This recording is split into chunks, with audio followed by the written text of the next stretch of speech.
All right. Hey, everybody. Welcome back to Who's Your Band?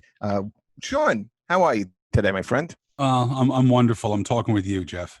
That's a good thing. That's a good thing for you.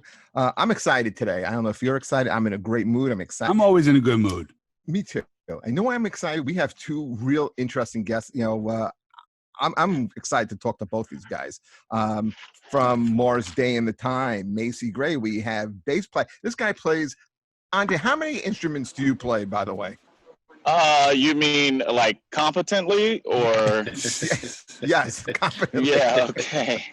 I don't know. People have different counts because keyboard instruments count as different things. So I guess maybe 5 or 6 or 7, maybe 8, if depending on what we're counting. Jesus Christ. Well, anyway, that is Andre Holmes. What's up? Hello. And from Saturday Night Live and comedy clubs across America, not in 2020, but in any other year, Mr. Dean Edwards. How are you, Dean? Peace. I'm doing well, man. Thanks for having me. Man, guys, we really appreciate your time and coming out here. This is awesome. I'm excited to talk to, like I said, both of you guys. I want to start talking to Andre first.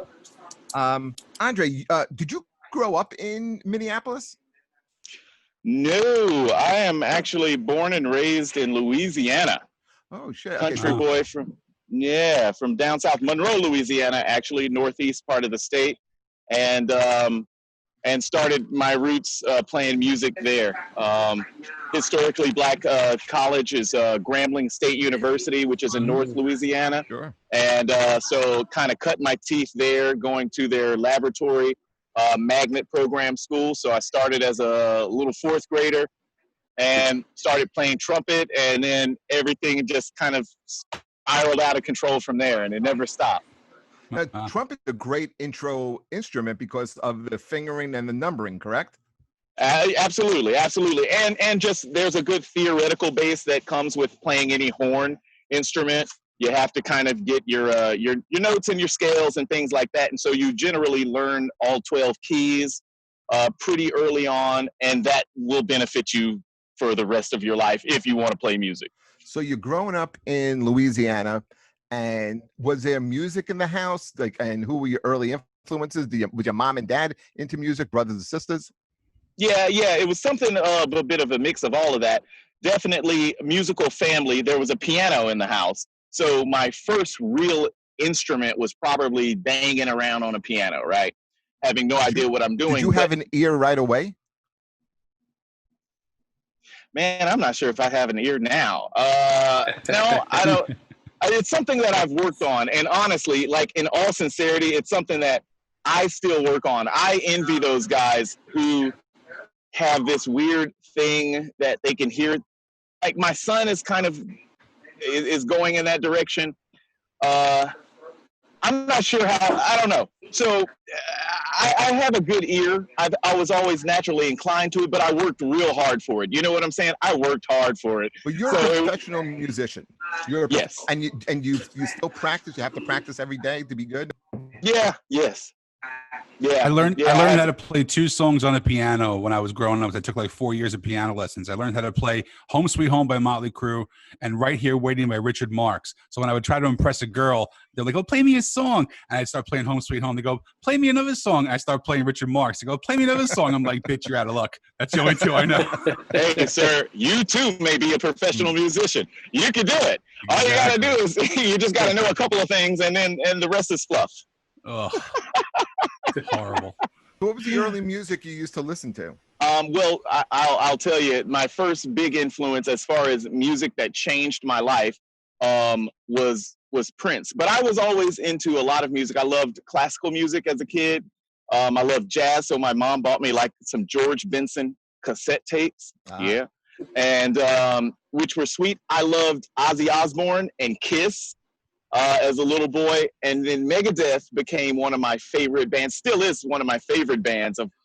I love Dave Mustaine, I love Megadeth, I don't care what anyone thinks about it, I love it. But then Prince changed my life.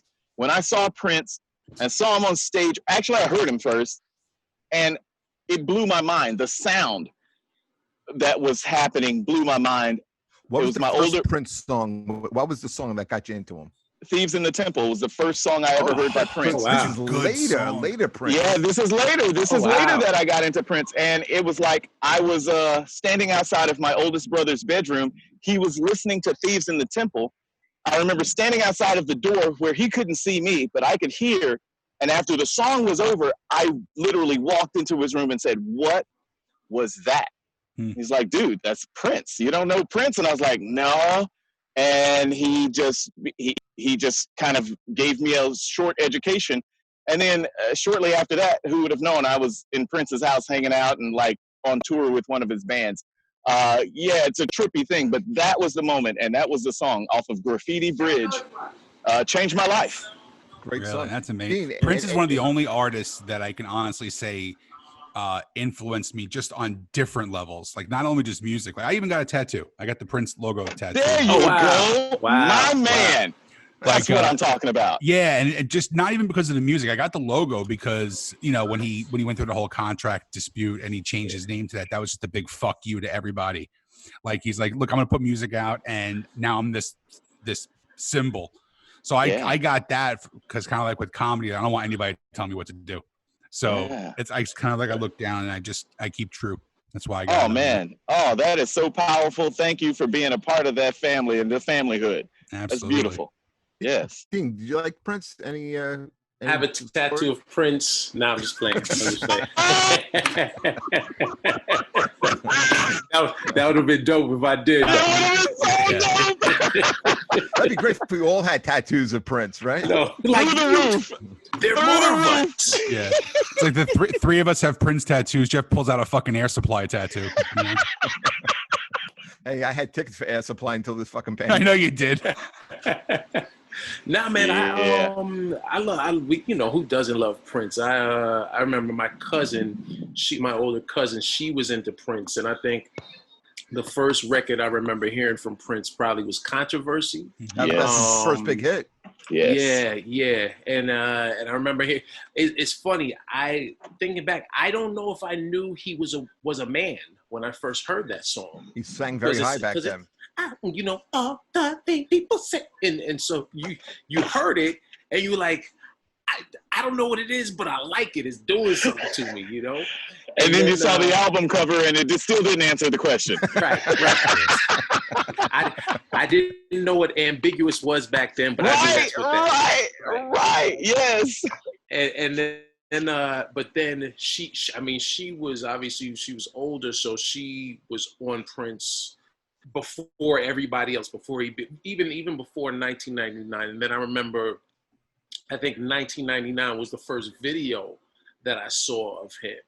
And it, this is when MTV first really was popping in New York. We had Video Music Box. No, actually, New York Hot Tracks. Wait, with Video Music Box, DJ Ralph McDaniels?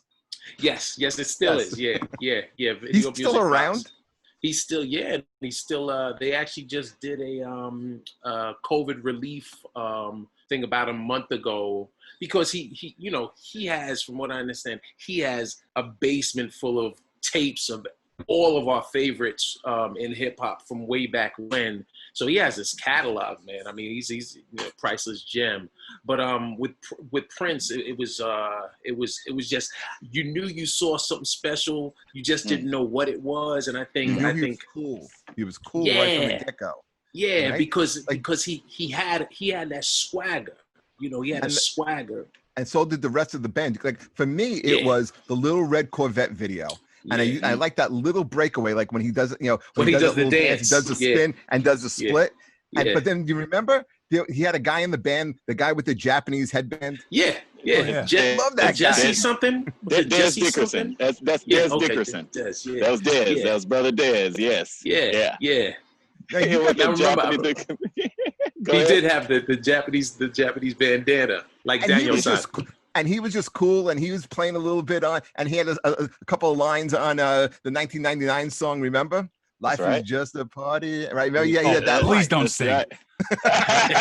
Jesus Christ. But when I woke up this morning, could have sworn it was Judgment Day. Yeah. There it is.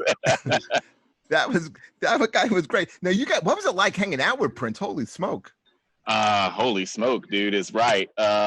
Like holy smoke, honestly, literally. It was like being around holy smoke. You know, surreal.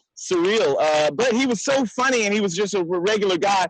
The times I got to really hang out with him were really, I consider special times because it would be with the band at the time, you know, generally.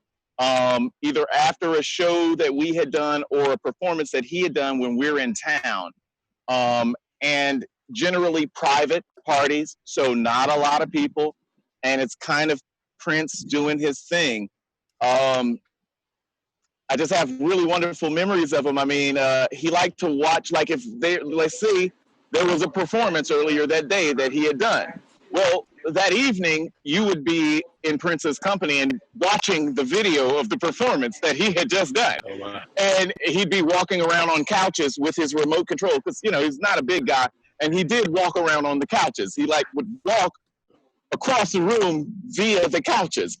And he would be like with the remote and just like watching himself. And it showed me something. It was like, oh, okay, so it is okay to watch your performances. Like, right. You know, you're not being weirdly vain. Like if Prince is doing it, I'm like, okay, well, this must be a thing. And yeah, it just always good food, music, and man, just in awe. Yeah, he put out an album like in 2014 with the Third Eyed Girl. Yeah. And they were playing City Winery. And, you know, there's this big rumor like, oh, you know, Prince is going to show up. I'm like, I'm not driving to the city at like 11:30 at night, man. It was like on a Tuesday and shit. And, yeah, they played for like a half an hour. Like he threw them off the stage. He played like 3 hours at City Winery. The place that holds like 150 people. Yes. Yeah, I want to punch myself in the dick for that one. Which City Winery? Where are you exactly? I'm in Jersey. I'm right outside the Holland Tunnel. So. Yeah. Okay. All right. So okay. 10 minutes away from me. So you're saying laziness as a comic held you back? What a shock, huh, Dean? Right. What a shock. I'm not surprised. Well, I'm glad we have some common threads in the. You know what? I have friends who are good friends who are comedians. I respect the craft. I really do. Everyone thinks they're funny. Everyone thinks they can be a comedian. And until you get close enough to the real craft, and you're like, no, you can't, and you may not want to. You know, so I have nothing but the utmost respect. But we do have some of the lines definitely they parallel and maybe cross up there. So yeah, I always makes say me feel that good. musicians want to be comics and comics want to be musicians. Yes, and actors want to be musicians and people want to be actors. It's one of those things. But we're all artists. And the cool thing is we all live under that art umbrella. And so when you're creating and you're creative, you know, you almost think that there's nothing that you can't do, and that's a good thing. That's the reason we can fucking do some of the things that we can do, because we didn't put that brake on ourselves. You know, then you get to a point where it's like, well, talent takes over, or, you know, skill comes in and some got it and some ain't got it. Right. So, you know. Well, you look at so many artists that transition from music to in front of the camera or sure. Lady Gaga comes to mind. Or behind the camera. Yeah. Gaga or Jamie Foxx. Yes. Yes. You know, I was going to say Trent Reznor's scoring films, you know, so like you said, Andre, we're all artists. And I think what pushes us is not having those limitations, because I think everybody on the Zoom right now, at some point, somebody told each of us, are you sure you want to do that? Right? Mm-hmm. Now, you said you've been playing various instruments since you were a kid. So that's part of your trajectory. And at some point you became an outlier because you put so many hours into that. So it's not unlikely that you would pursue music and find some level of success. It may not be the success that people want, because I think people that have never done what we do see it and they're like, oh, well, you're only a success if I see you in a video or in rotation on the radio constantly. Whereas we all are working artists, right? We're all working performers that have found a way to earn a living being creative. and so from that, from hearing no from so many people and finding success as a musician, it's not unheard of for you to at some point say, you know what, I'm funny to my friends. I'm not telling you to do this, but I'm funny to my friends. I'm going to at least get on stage because I've been on stage, so I know how to command an audience, and I'm gonna see what this comedy's about. Or as a comic, not me, but other comics that are musicians saying, you know what, I wanted to go play this open mic where they let people play guitars, go down to Groove on West Third and McDougal on Monday night for the open mic. You know, it's I think it's a natural progression. I definitely felt that when I went into comedy, I felt much more at ease because I was in a band for 8 years before that. Okay. You know, now, so, why would you say you felt more at ease? Just because you just because I mean, working? just stage presence. You know, because I was the lead singer, so stage presence. Okay. You know, knowing your way, walking around, things like that, talking to the crowd in between, stuff like that. But I know people who, you know, it took a long time for them to get their stage presence. And I felt like I know the material came a lot later. I really did. But the stage presence was there. I mean, and the level of comfortable was just there from the first night. Right. Well, that's amazing to me because I hear that and I feel comfortable on stage. I got over being uncomfortable with people looking at you pretty much at an early age. I think playing in church as a kid, you know, playing music, you know, you had 2 live performances, Wednesday and Sunday each week. And it just kind of was a good training ground. Right. But when you said the material came later, I'm like, wow, because that would be my fear as to exactly what you were saying. Like, not that I'm compelled to do this, but in my mind, I would love to like maybe try to come up with 5 minutes, like not a tight 5, but just at least 5 and like try to get out there. I don't think I'd have a problem getting on stage, but when if the material started to fail me, I don't know, I don't have the skill set or the thing. And so that's amazing that you were able to do it and then the material came later, because I think for me, in my mind, without the material, I have nothing to say. But you got the likability right off the bat, though. And that's what I was going to say. Even if the material doesn't, because I'd say probably 75% of comics, the first time they get on stage, they don't do well, but something makes them say, I want to get back on stage and figure out that math equation, right?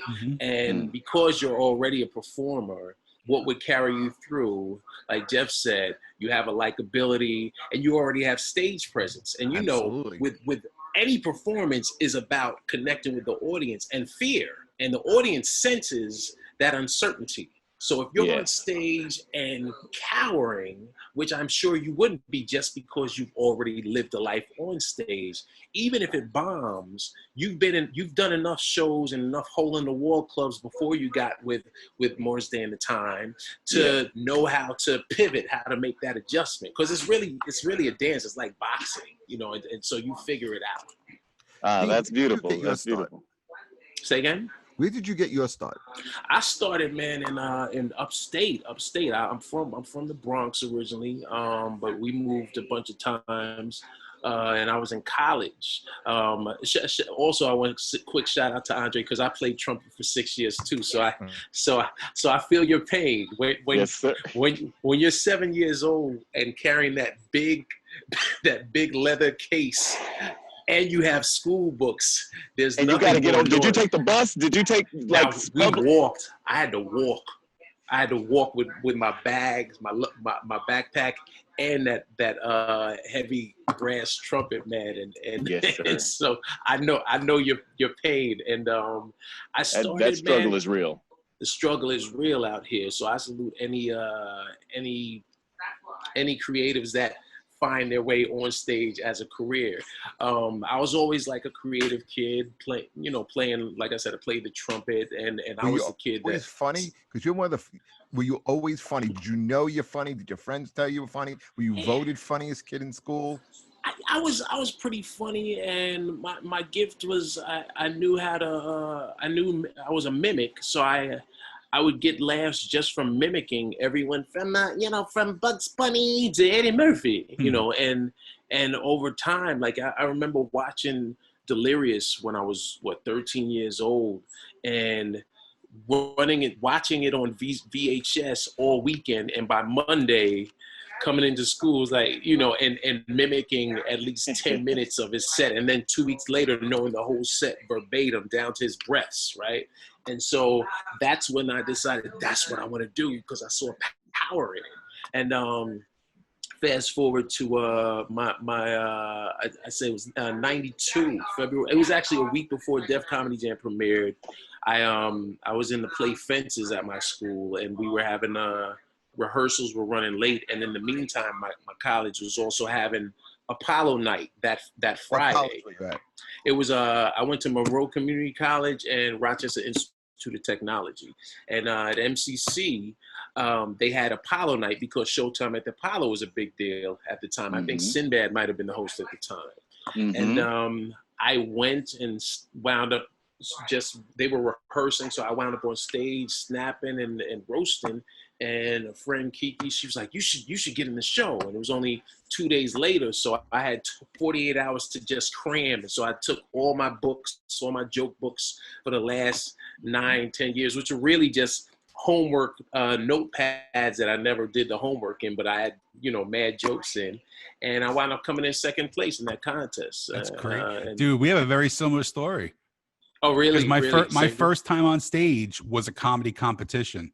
Oh, wow. And I had been in my band for so long, and like, when you guys all know, when you're creative and you have that different kind of mindset that people have when you're not doing something creative, you start getting nuts.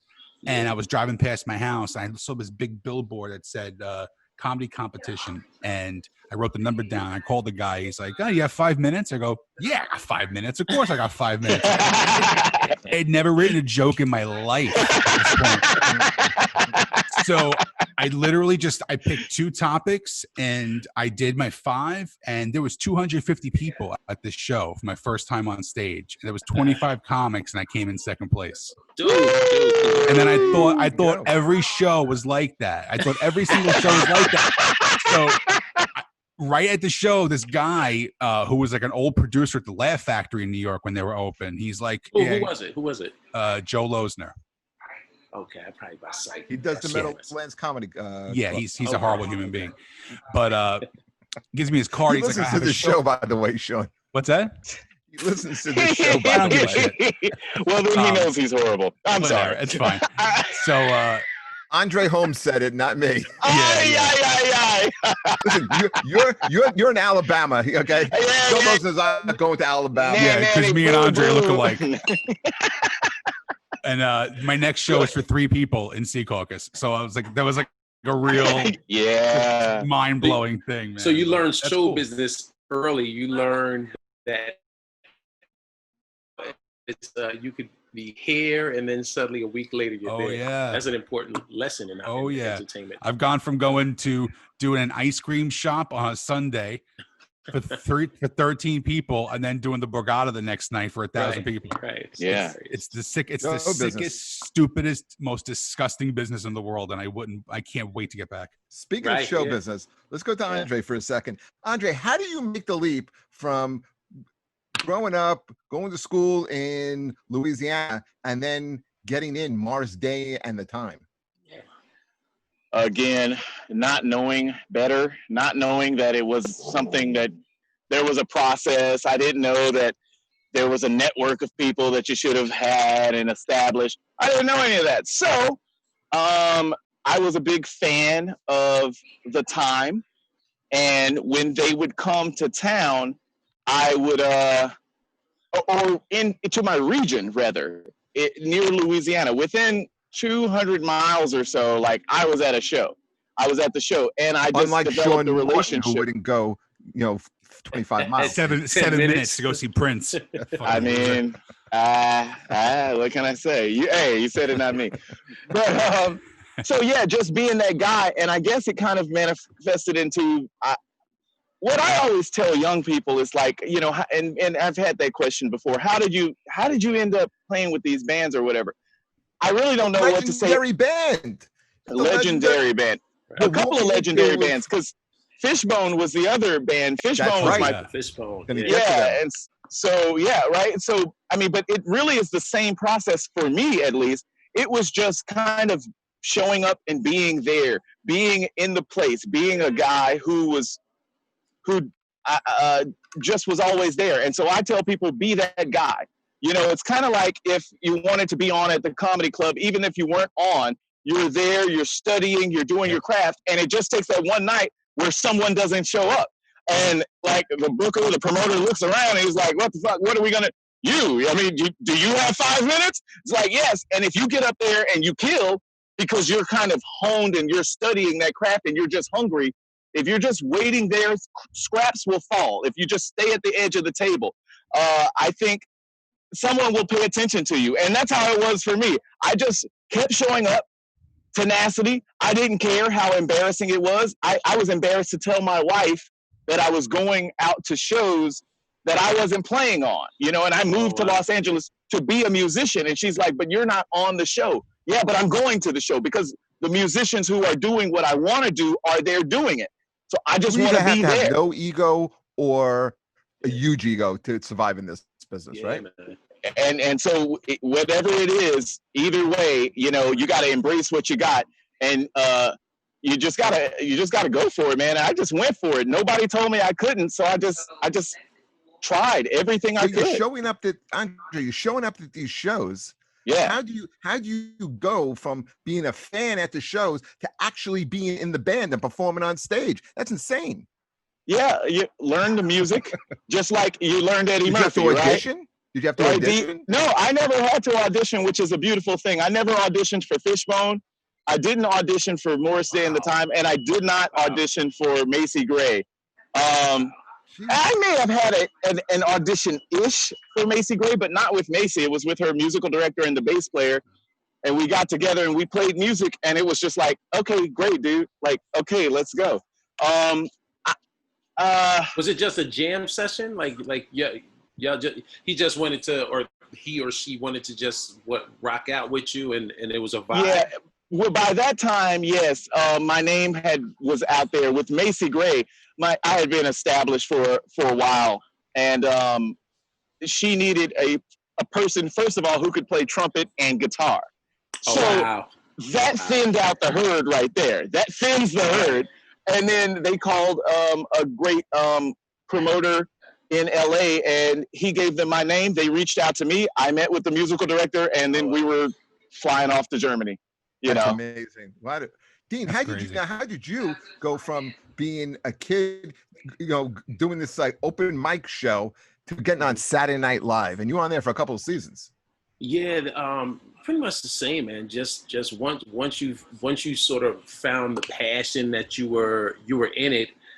I think all of us, when we first start, you're just happy to be amongst the other weirdos, right?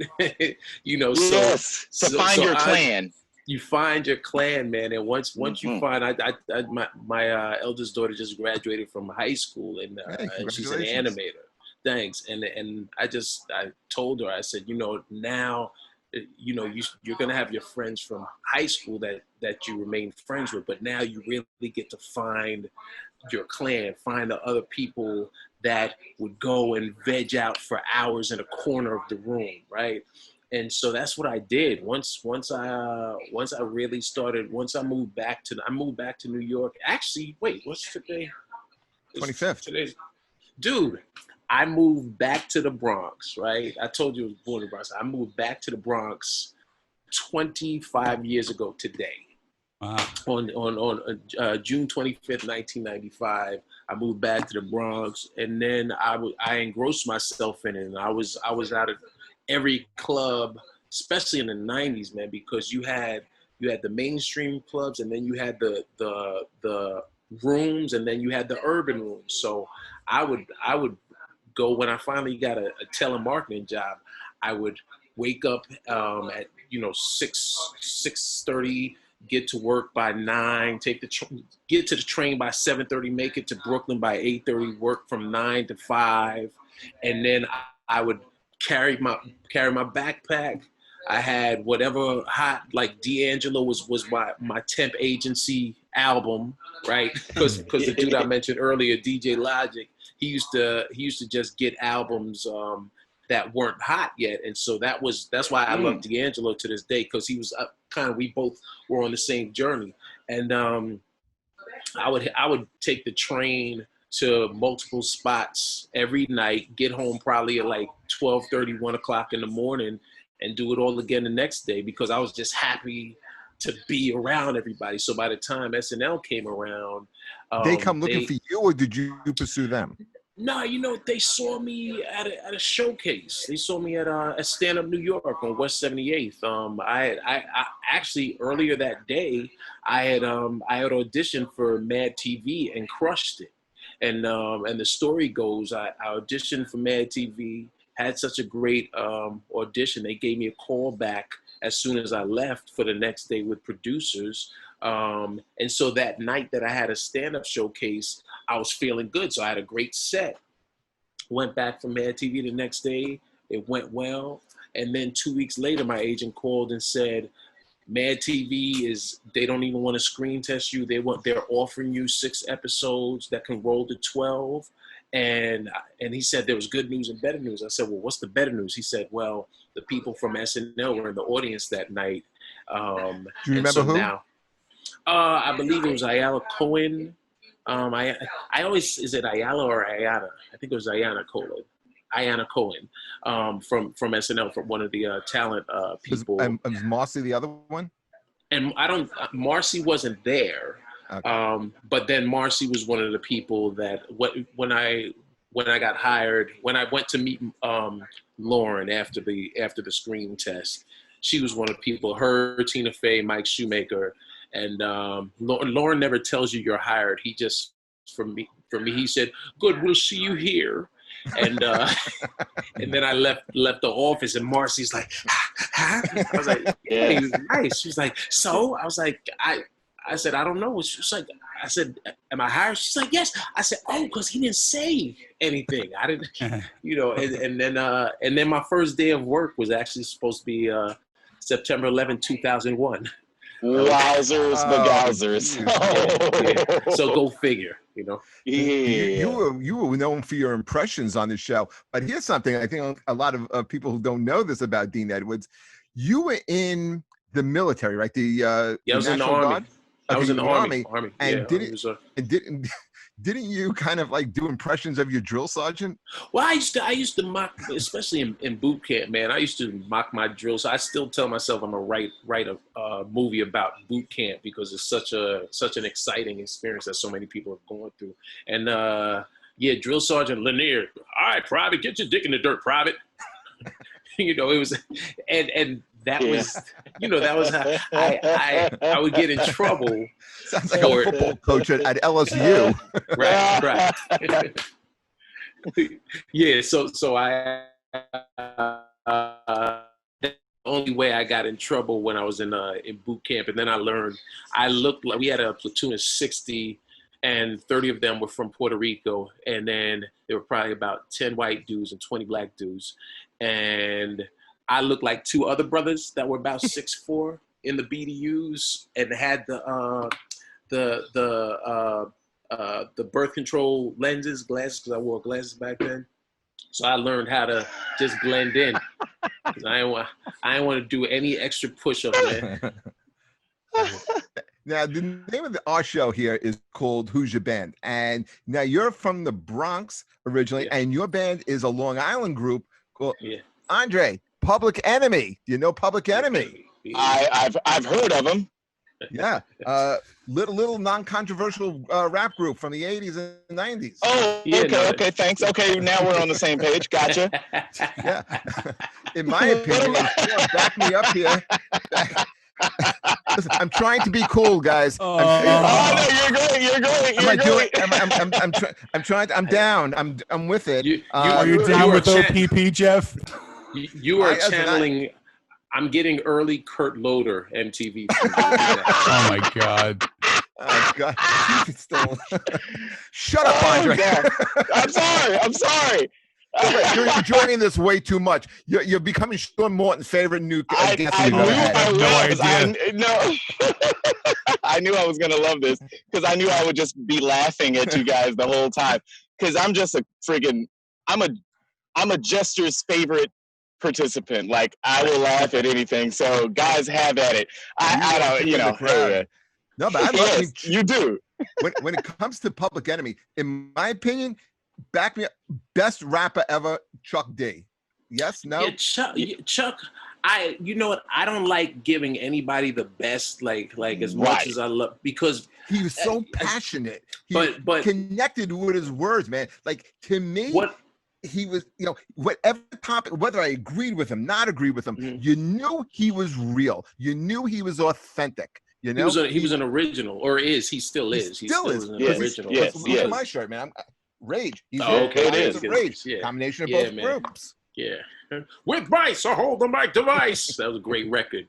Yeah, I think Public Enemy. I think a lot of hip hop groups back then all were individuals, and everybody had their own style. That's what I loved about what they consider the golden era of hip hop, was that Public Enemy didn't sound like Run DMC, and EPMD didn't sound like Stetson Sonic, and MC Lyte was totally different than Queen Latifah. Everybody stood in their own, in stark contrast to the current era of hip hop, where everyone has the same thing. Everybody has sort of a similar cadence and style. Got to say the same way. Everybody got to say it. That's it. It's like, really? That's not okay. Talent. Right. Where's Chuck D? When Chuck's rhymes were like declarative, like no matter what the name, we're all the same pieces in one big chess game, and then contrasting. He meant that shit. He wasn't posing. He wasn't saying just to pander to people. Whether he didn't give a shit if you agreed with him, didn't agree with him. He meant that stuff. Like, think about songs like "Don't Believe the Hype," "Bring the Noise," "Can't Trust It." By the time I get to Arizona, you know, those were songs, man. He wasn't talking about bullshit either. He was real. And you know what I'm sorry, you know what if you think about it, Public Enemy's songs were not party records. Like you know, it was social commentary before they allowed it to be called social commentary. Right. It was angry black gangster rap or whatever the labels that they were putting on it. Other artists were able to do some of the same things, had been doing it for decades, and it was called social commentary. Right. And when it came in a certain package for a while there, it wasn't given that same kind of cultural or whatever, that moniker of like, oh, this is a certain person's point of view from their reality, and we can glean from it. It wasn't viewed that way at the beginning. Anyways, I'm sorry. Because they were young black men, and exactly. Well, that's what I was trying to avoid saying. The beauty, I say, well, I mean, even his logo, which is actually very current now, a black male in the crosshairs of a semi-automatic weapon. You know, I thought that everything that Public Enemy and Chuck D did, sort of, there was a method to their madness, from their logo to the name and the font that they used, to Chuck D's, you know, hard, heavy voice contrasting with Flavor Flav's lighthearted, yeah, boy, you know, it was, and then the S1Ws in the background scaring with Uzis, you know, marching in formation. You know, to me, it was always amazing that you would go to their concerts and you'd see these suburban white kids with their soccer moms. It was hilarious. I saw them open for the Beasties.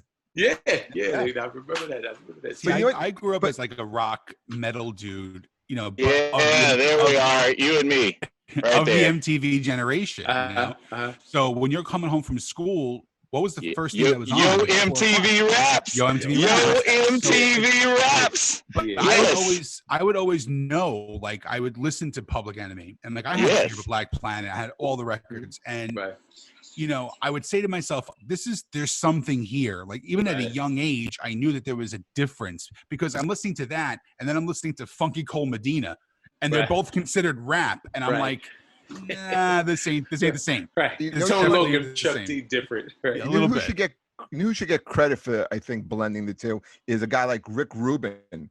Because remember, Well, remember absolutely. Absolutely.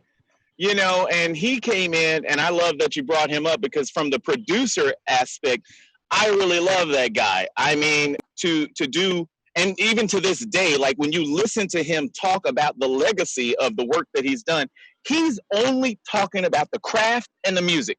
And that to me is like, that dude sees so far ahead, which is the reason he was able to produce the Chili Peppers and the Beastie Boys. I mean, and so I'm glad you said that because a lot of credit has to be paid to that brother who brought a lot of credence. And Russell Simmons. Oh my gosh. Okay, well that's a whole other thing. That's the Def pairing. Jam that allowed a group like Run DMC to go on. And now you think of Rick Rubin and the blending of the two. Remember the song Rock Box? Yeah. Think of rock, but Rock Box was that heavy metal with rapping. And that was Rick Rubin, and that record still holds up to this day. That Rock Box, Rock Box is the 8th grade trip to DC. I remember first hearing that, man, and everybody, we were on the bus, we were like, yo, what is that? And it just played on loop because I think that what was beautiful about music back in the days was, I think all of us, grew up with a variety, right? It wasn't so packaged because, I love the Doobie Brothers and Christopher Cross just as much as I loved Funkadelic and Kool and the Gang and Michael Jackson and Prince, so that you had variety. Music, as long as it's good, we're going to listen to it. Listen, 1985, I was about 4'10" and about 210 pounds. I'm 9 years old wearing a fucking red jacket and a white glove thinking I was the white Michael Jackson. I did this a lot to myself growing up. I swear to Christ. I can remember when Fight the Power came out. You were like Corey Feldman at the time. Wow. I should be so lucky, right? I can remember when Fight the Power came out, right? And I'm listening to he's like, Elvis was a hero to most people. Shit to me. That was great. I totally stepped on that, but we'll get back to that. And so I'm watching the videos, and so here I mean, I have fucking Metallica t-shirts and Skid Row t-shirts, and I'm all into this shit, and I can't stop playing Fight the Power on a cassette single when they had cassette singles. Single, yeah. So I'm I'm walking through the mall, right, and I'm like, Chuck D wore that, so I bought the fucking African emblem. Yeah. With the red, black, and green, and I'm walking around with it. Get the green, black, and red in. Oh my God! And I had a friend in school. He was very nice. He goes, probably shouldn't wear that. Oh no, dude! Probably shouldn't wear that. No, dude, rap. I'm just man. Yeah. Oh, hysterical. Gotta learn the culture. Yeah, because that's what you look like. Dude, I had glasses and a fucking mullet. Dude, I wish there was a picture you guys could edit in right now. Glasses, a mullet, and an African medallion. I look like a very confused lesbian girl. I really do. Find that picture. Yeah. Find that picture. That's your album never cover. See it. You will never see it. You were ahead of your time. That's all I'm gonna say, brother. It's all I'm saying is embrace it. You can bring it back. You may bring it back. I don't know. That photo right there, shit. Might happen. Hey, Andre, speaking of great producers, do you ever, working with that whole crew out there, do you ever get a chance to work with Jimmy Jam and Terry Lewis? I had here's my lazy moment. I had an opportunity when Jimmy and Terry moved from Minneapolis. They closed down Flight Time there and moved the operation to Los Angeles. Yeah. I was working as a tech at the time. So, and that maybe kind of goes back as a throwback to your earlier question. How did you get in there? I mean, I did get initially hired as the tech for the band. Because I was on on tour with Fishbone. And I was a member of Fishbone, but also going out with Morris Day and the Time as a tech. And a lot of people on both camps asked me, why? What are you doing? Like, you're in that band. Why are you teching for us? And I was just like, dude, if I can just be close to this music, that's all that it means to me. So Jimmy and Terry, of course, original members of the Time. They got fired famously by Prince, moved on. Jerome, who is Terry Lewis's brother, was still in the Time. So the Jerome, they look Lewis exactly and Jerome, the same. Yeah. they're brothers. Wow. They're brothers. So Terry Lewis and Jerome Benton are brothers. And so when they were moving, of course, I'm touring with, I'm on the road with Jerome, and Jerome was like, dude, you should go down. My brother is moving into his new studio. You should just go down there and help them move equipment in. And honestly, I was young, and I kind of was, feeling myself at the time. And it was so stupid. I didn't go.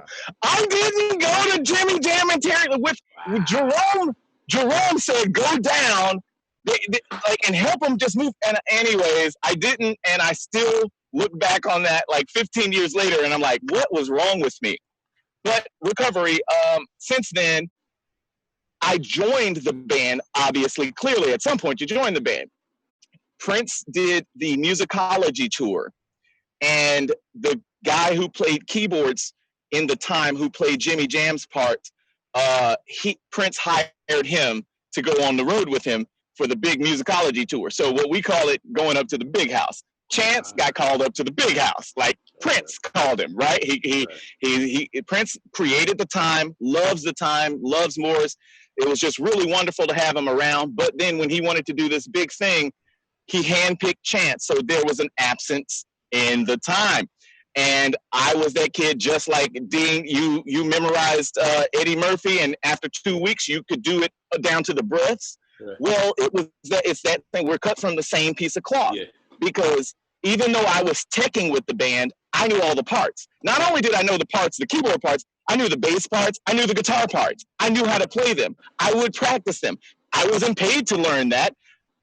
I just wanted to make that music. And so when when Chance went away, they needed a keyboard player. And one day in sound check, they were trying to figure out a part. They had hired a guy in. He didn't know his parts. He didn't study. So I kind of went over to Morris. I said, brother, I know that part that they're trying to work out. Do you want me to go show it to him? Walked over to him. He said, yeah, brother. Yeah. Go. So I walked over and I showed him the part. By the time we got back to the hotel, I got back to my room, the manager called, my hotel phone rings. And I'm like, what the fuck? Who's calling me? Answer it. It's the manager, who is Morris's brother. And he said, well, congratulations. You made it. You're in the band. And it was just like that. So maybe that was my audition. I didn't really audition. But, so that's kind of how I got into the band. I digress. I forgot what the point of all of that was. Hey, we're going to put you on the spot here for a second, Andre. It was a good story. You think the question gives a shit? We give a shit about the fucking question? You just said you walked in and you joined Morris Day in the fucking Time. Can we give a shit about the question we were asking before? Amen. Jesus Christ. Right, listen to this. Andre, you have one of the best quotes I've seen. And this is something, I really wish more people would kind of like take to heart. This is what he wrote. He wrote, a good human, a good father, a good friend, a deep thinker. Oh yeah, and a pretty badass musician to boot. That sums you up, man. That is a beautiful quote. Holy shit, someone read that? I read that. I think I love that quote. Thanks, Jeff. Because you know what? It shows the depth of a human being that you are. I really think that's a really nice quote. And in this world now, we're so quick to criticize and jump and cancel people, but we never want to praise someone who has a great outlook, someone who's positive and who is real about it. And again, that's what that comes across to me. Cheers. Okay. let's get back to making fun of you again. Yeah. You got to. You went, wow, holy shit! All right, thank you. Let's talk now, about how you were a nerd walking around with your trumpet case. Yeah. Well, that's real. That's real. And when Dean was talking about walking around with that case, I had to take Grambling University. Grambling State University is about 35 minutes away from my home of Monroe, Louisiana.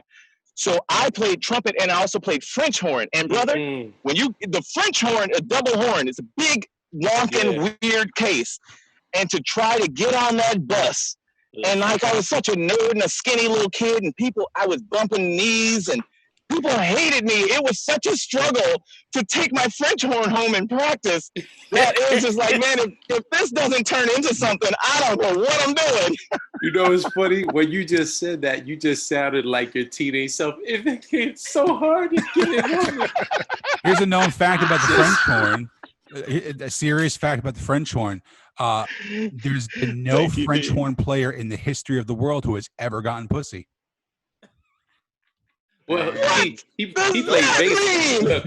No, but you played bass. Can you imagine how your life would be if you only played the French horn? Like, you're walking down the street, no girl is ever going to give you a second look. You walk around with a guitar case or a bass case, they're like, ooh, he's a bad boy. Yeah, he's a bad boy. You walk around with a French horn, it's like, this guy's got fucking scoliosis. And the trippy part is, I can teach anyone a chord or two on a guitar in about 5 to 10 minutes, right? And make you think, and someone else could think, oh wow, you're playing the guitar. It takes, I don't know how much time to produce a sound out of the French horn, especially and let alone a good sound. So that's really interesting. That okay. I don't think you ever have to worry about anyone saying, "Hey man, can you teach me how to play that French horn?" Can you see that's one of the problems with the world today, man. We need more French horn players. Yes. Let me ask Andre, did you play? Yes, sir. Because at HBCU, did you play in the marching band? Yes. Did the halftime shows? Because I had to. Oh yes, absolutely. So and I love for the French horn player because the marching band, that's a big deal. Thank you, Dean, thank you for some recovery there. Yeah. You see, guys, the French horn has its place. There's a marching French horn, and although in marching band I did play trumpet, so but that's I know I just shot myself in the foot. I should say left. Stay left, Padre. Stay left. You gave me an out, and I totally closed the door. And you tried, damn it! I threw the alley oop, and you threw it back. Like when you're in marching band, though, right? Like if you're carrying a tuba like that. Yeah. Like, you need to have strength and you need to have lung capacity. Like, do you hate the fat kid who's behind with the bass drum just banging the fucking drum? Do you hate that son of a bitch? You mean the person who's playing bass drum? Yeah. Yeah, but they usually give that to a certain person. Yeah, if you know what I mean. Yeah. Yeah. I mean, there's everyone auditions. They have different instruments. You get sectioned, and then there's cymbals and there's bass drum left over. Yeah, I know. And I played right field too. You said I know what you're talking about. It's just like hold him, hit him now, hold him. What kind of childhood did you have, Sean? What kind of childhood? You were a fat boy with a mullet. You played right field and French horn. Man, I pretended to be Michael Jackson. I pretended to be Chuck D. I was a fat little alive? Lesbian at 13, and I wore stonewashed jeans. It was great. It was a great life. And you look at you now. You're interviewing now. Look at me now. Yeah, I'm an unemployed comic with fucking rosacea, and I'm 43. This is great. And a lot of refrigerator magnets. Oh, fuck you. There we go. Oh, 2 weeks in a row this has been brought up. Yo. What's wrong with refrigerator magnets? I see them in the background. That's a lot. Wait, okay. Rich Voss was on 2 weeks ago. Oh, okay. So I know. And he starts going into this whole thing like, my daughter wanted to go to the store and all she wanted was a refrigerator magnet and the store was sold out. And I'm not even realizing that this motherfucker is ripping on me. And I'm like, you son of a bitch. Did you give him suggestions of other places to go to buy refrigerator Oh, magnets? I told him a few things he can do. Believe me. But listen, that's an amazing, because during this whole quarantine, my wife and I have gotten into looking at people's backgrounds, and you have probably the nicest kitchen for a working comic that's not a Whitney Cummings or a trillionaire. No, because most people, everybody on TV has the fireplace. To me, that's the symbol that everyone goes to. Here, let me show my fireplace. I'm like, let me show that I read. So I put the bookcase, the bookshelves behind me. I'm clearly homeless. Yeah, I was just gonna say Andre is homeless. And Jeff's in a laundromat right now. So I live right outside of this laundromat right behind me. But the manager said this is fine for me to do this out here, so we're good. That's great. Dean, you're a great impressionist. Yeah. Quick question: has anybody ever gotten upset about any impressions you've done? You know what? Well, shoot, Tracy wasn't happy when he found out I was doing them around when we were on the show together. You gotta be kidding me. You got a little disappointed. Well, you know what? I think, and I just had this conversation with Elon Gold, who does a bunch of great impressions. And sometimes people misread. You know, they say it's the most sincerest form of flattery. Sometimes people misread it as you're making fun of them. And so when Tracy came, he was like, yeah, why are you doing me? You do Denzel Washington, do Michael Jackson, do Eddie Murphy. Why are you doing me? I'm not celebrity. Jimmy Fallon is celebrity. And so I stopped doing it for a second, but I was like, nah, you are a celebrity. So now he's one of my favorite impressions. But I mean, that was back when we were on SNL together, and now Tracy is an even bigger star. So there was a point where I was like, man, whatever, I'm gonna do what I do. And then Jay-Z, I was supposed to do this movie, Death of a Dynasty. Damon Dash was directing and had written the film, and he wanted me to play because he knew I'd do a really, really strong Jay-Z, impression, right?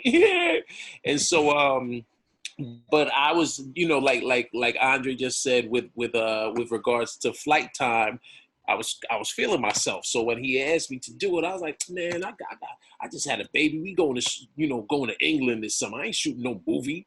But I didn't know that they were going to be the musical guests. That weekend, or not that weekend, that year, right around Halloween, the weekend that Jam Master Jay was murdered in New York, Jay-Z was a musical guest, and Beyonce was doing her duet, 03 Bonnie and Clyde. And so I'm walking towards the studio during the taping, and James Jess is like, yo, Jay, remember that dude I said, I called you when you were in France, and I said, this dude does you? Yo, D, come here and do Jay for Jay. And it's awkward because it's like, it's Jay-Z here, Beyonce, Dame Dash, Jay-Z's partner, Tata, and me.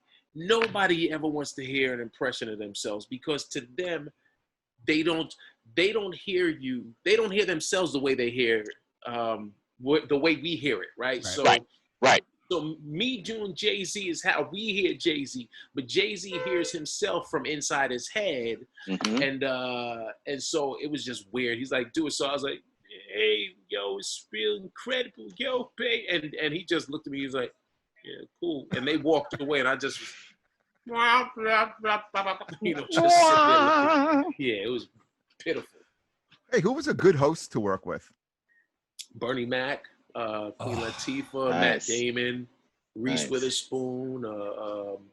Like my top 5 hosts, I would say Bernie Mac. Reese Witherspoon was the first host, because it was like, that was when Giuliani and the Firemen were on stage with us. She was hella cool. Yeah, me and Ryan Philippi, we went out to dinner. A couple of cast members, they chose a couple of cast members to hang out, and we just had dinner with each other that Tuesday night of the week of the show. And she was just, nobody comes to SNL really arrogantly, because it's an experience unlike any other show in Hollywood, because most TV shows, most film, you shoot it and it gets edited. This you're flying without a net, and it's literally live. So they're kind of on their best behavior. And Reese was real. And this is before she was one name. Like you can say Reese and people know Witherspoon, but this was like right around Legally Blonde, really Legally popping. Blonde, yeah. Yeah, and Alicia Keys the musical guest. So everybody was new and excited. Yeah. How about worst host? Anyone a real pain in the neck? Worst host, you won't get that out of me. No one listens to this anyway, so you can tell us. No, there were guests that if you go back, if for any viewers, if you go and look to see who was the guest host when NBC got hit with anthrax, then you'll get an idea of, and it wasn't even that they were bad people. It's just they made it about them, and they were all nervous to come. And I remember, I think Amy Poehler says something that was so funny. She was like, "Oh yeah, because they're really trying. The terrorists are really trying to get you, because." And we were all like, "Yeah, nobody cares about." I hope somebody's Googling that factoid right now. Somebody's Googling that. Someone, trust me. I'm sure somebody will. By one day after we air this thing, people will be getting back to us. Oh, I'm sure. Yeah, right on. You also been doing a bunch of acting, Dean, right? Spider-Man 3. Yeah. I had a bit part of Spider-Man 3, Sopranos. I've done a couple of films that I was. Which episode of The Sopranos? We've had a bunch of Sopranos. Oh, you know what? It's called Junior. Is when Uncle Junior was losing it, when he was going crazy. Jeff, it was on 6 years. It was the one episode with the one black guy on it. Yeah, right. No. Here's what's funny. Mike Epps was also on an episode. Was he really? Yeah. If you go back and it was just a weird. I'll never forget because he was playing a gay character and the camera cut to him. And he was like, "Oh my Christ!" And I'll never forget that line. He's one of those few people, man, who makes me laugh without doing anything. Mike Epps, yeah, man. Mike Epps is a funny dude, man. I've known Mike for 20-some years, and Mike is just a pure comedian, yes. Like he's a comic. Comics was just you're leaving because you're tired, and then Epps walks in and you're like, I'm gonna just watch because Mike's gonna say something ridiculous on stage. Stupid question for both of you, if you've seen them. Which is your favorite Friday movie? Friday, next Friday, or Friday after next? Oh boy. You know what's funny? Can I say I've never watched Friday, sat down and watched it from front to. I've seen the movie, but I've never watched it consecutively. I don't like the first one. I think the last one is the funniest one because it's more slapsticky funny. Which is the one with Cat Williams? Is that the last one? Next Friday? Friday. That's the third one. Yeah. I like that one, man. I like Cat. I love the scene where he has Terry Crews testicles in a vice grip. Yes. I love what Mike did with that character. I loved Pops. I loved John Witherspoon. Oh, Witherspoon, yes. I think Spoon was a comedic genius that people don't give credit. Credit is due. Exactly. Rest in peace. Rest in peace. You're Pops. 100% correct with that. Yeah, Pops is dope, man. Yeah, I mean, I like both movies. I like all the movies. I don't know. I can't say. And yeah. So, yep. Go ahead. And I'll tell you one thing I did watch this weekend. Jeff, I don't know if you saw it either. It's been out for a little while. The Kevin Hart series on Netflix. Don't Fuck This Up. I haven't seen it. Oh, the 5-part, the docu-series. Can I tell you, man? It takes a lot for me to feel an inspiration about something. Like, I know what we gotta do. Like, we gotta sit down. We gotta write a joke, work on the tempo. I actually got up and was like, I'm writing a fucking movie. Like it really pumped me up, man. And he was brutally honest in that show too. Yeah, no, Kev was he's from the real talk. Kev and I actually auditioned for SNL at the same time. I actually helped him prepare his audition, and known him. We've been friends for many years, and then the whole hustle hard mentality, man. He he focuses, man. And once he has something on his mind to do, he just gets crazy drive on him. Yes, yeah, it does. Dean, were you happy on SNL? I was for my first year and a half. The last half of my second year was a challenge because I was constantly on the bubble, not sure if I was gonna get renewed, and like being renewed for a couple of weeks and then on the bubble, so which is a mental game that they play. But now I was hella happy. To this day I never understand when people are moping about it, because people like, what about Lauren Michaels? I heard I'm like, oh man, dude gave me an opportunity when nobody else did, and in the history of that show's been on what, 40, is it 45 years? Yeah, 47 years. 47 years. No, 45. They started in 75, right? 25, 35, 40. Yeah, 75 or 76, yeah. Yeah. So this is season 46, I think. They just finished. Yeah. So no, there've only been 150 some odd cast members, and in that 150, there've only been about 19 people of my hue that look like me. So I'm in a good number, man. I had a blast, man, because it was always we've been in those clubs. Working for French fries and chicken wings, right? So. Sure. So speaking of chicken wings, Joe Lozen once paid me in chicken wings. Yes, I don't doubt it. I don't doubt it. No, so I had a blast, man. Joe Lozen.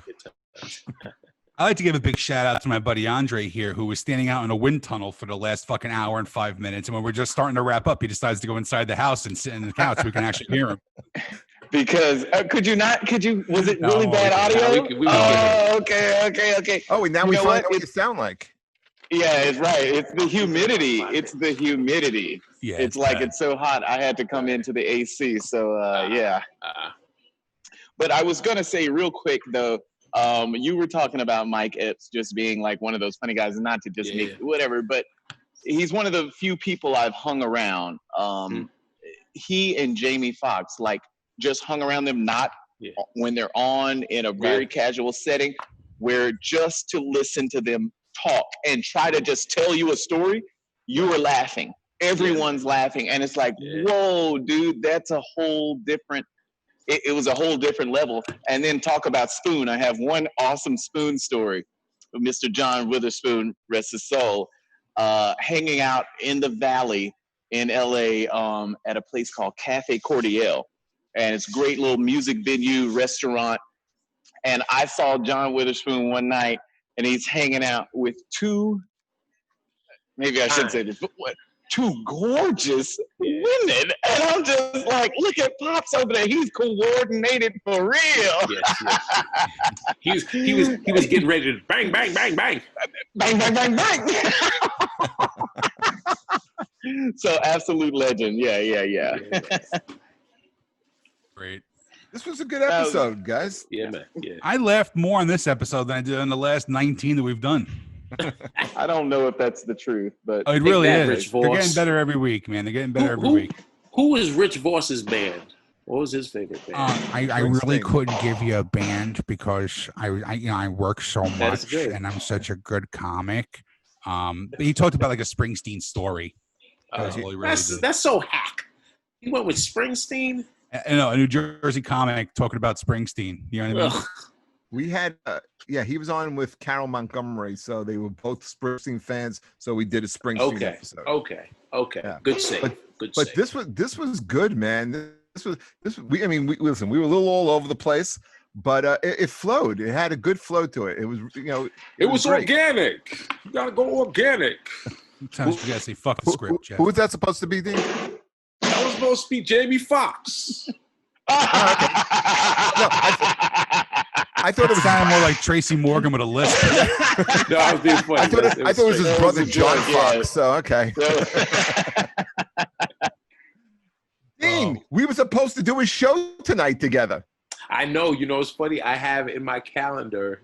I looked at it earlier today, and I said it's funny that we didn't have this show. Look, it's Look, I don't know if y'all can see that. It might be too, but no, Jeffrey Paul show, and then it went from radio interview to gig in New Jersey. So, hey, this was a good replacement.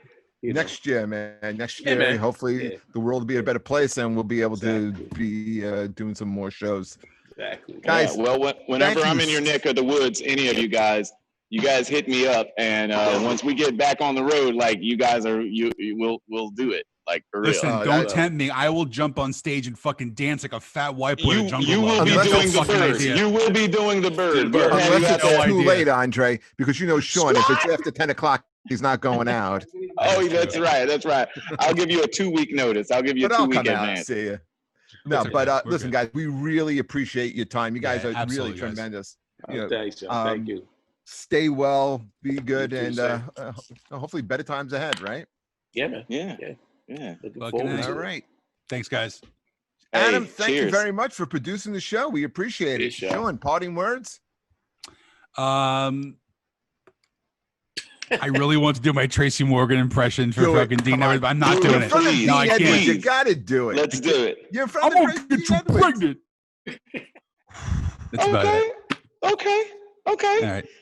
I just showed how white I was. All right, we got to wrap it up with that. It matched the black medallion. That's Yeah. right. Oh, That's you right. I suck. can almost see it. I hate all of you. Thank you, guys. Thanks, Thank you guys. so much. All right, Sean. Cheers, thanks. guys. We'll see you next Bye. time. Bye. Peace. Later days.